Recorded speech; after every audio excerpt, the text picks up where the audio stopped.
ఈరోజు ఆలోచన వ్యాయామం చేద్దాం. ఈరోజు రోజంతా మీ ఆలోచనలను మౌనంగా గమనించండి.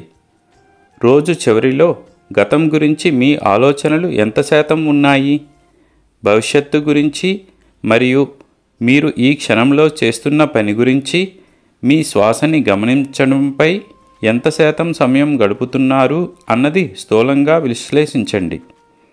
ఇప్పుడు ప్రతిరోజు ఈ క్షణంలో జీవించడం మరియు ప్రస్తుత కాలం గురించి పూర్తిగా తెలుసుకోవడం కోసం ప్రయత్నించండి.